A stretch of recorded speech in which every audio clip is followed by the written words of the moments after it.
Shri Sajeev Joseph. Sir, ഇക്കഴിഞ്ഞ വർഷങ്ങളിൽ +2 admission സംബന്ധിച്ച് നിലനിന്നിരുന്ന അപാകതകൾ പരിഹരിച്ച് കുട്ടികൾക്ക് പഠന സാഹചര്യം ഒരുക്കുമെന്ന അങ്ങയുടെ അറിയിപ്പ് തീർച്ചയായിട്ടും വളരെ സന്തോഷത്തോടെ അത് സ്വാഗതം ചെയ്യാണ് സർ.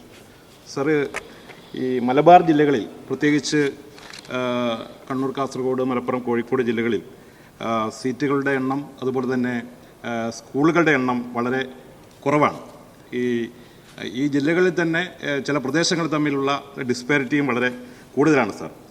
കൂടുതൽ സ്കൂളുകൾ ടൗൺ പ്രദേശത്തായതുകൊണ്ട് അവിടേക്ക് അഡ്മിഷൻ എടുക്കാൻ വേണ്ടി മലയോര മേഖലയിൽ നിന്ന്, പ്രത്യേകിച്ച് ഉൾഗ്രാമങ്ങളിൽ നിന്ന് കുട്ടികൾക്ക് സാധിക്കുന്നില്ല. കാരണം യാത്രാ ബുദ്ധിമുട്ടാണ് സർ. ഇക്കാരണത്തിൽ സ്കൂളുകളിലേക്കും മറ്റ് കോഴ്സുകളിലേക്കും കുട്ടികൾ പോകാൻ വേണ്ടി നിർബന്ധിതരാകുകയാണ്.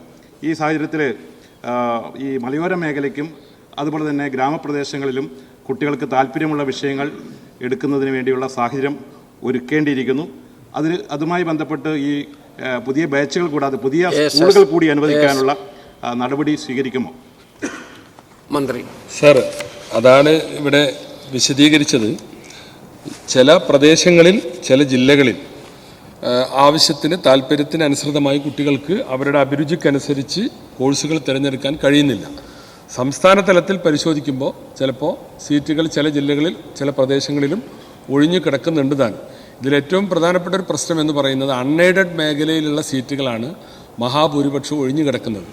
ഞാനിവിടെ എൻ്റെ മറുപടിയുടെ ആദ്യത്തിൽ പറഞ്ഞ പോലെ തന്നെ സർക്കാർ എയ്ഡഡ് സ്കൂളുകളിൽ സീറ്റുകളുടെ അപര്യാപ്തത കൃത്യമായി സംസ്ഥാന തലത്തിൽ തന്നെ നമുക്ക് കാണാൻ സാധിക്കും. അപ്പോൾ അതുകൊണ്ട് അദ്ദേഹം പറഞ്ഞ ഈ മലയോര പിന്നോക്ക മേഖലകളിലൊക്കെ അവർക്ക് ആവശ്യത്തിന് സീറ്റ് ഉണ്ടാക്കാനുള്ള നടപടികൾ ഗവൺമെൻറ് സ്വീകരിക്കും. ഗവൺമെൻറ് ലക്ഷ്യം വെക്കുന്നത്, ഡിപ്പാർട്ട്മെൻറ്റ് ലക്ഷ്യം വെക്കുന്നത്, ഒരു വിദ്യാഭ്യാസ ജില്ലയിൽ നിന്ന് SSLC പാസ്സാകുന്ന കുട്ടികൾക്ക് അതേ വിദ്യാഭ്യാസ ജില്ലയിൽ ആവശ്യത്തിന് സീറ്റ് ഉണ്ടാകണം എന്നുള്ള ഒരു തലത്തിലേക്ക് നമ്മൾ എത്തുക എന്നുള്ളതാണ്. അത് കുറച്ച് ഈ വർഷം തന്നെ അങ്ങനെ എത്താൻ കഴിയില്ല.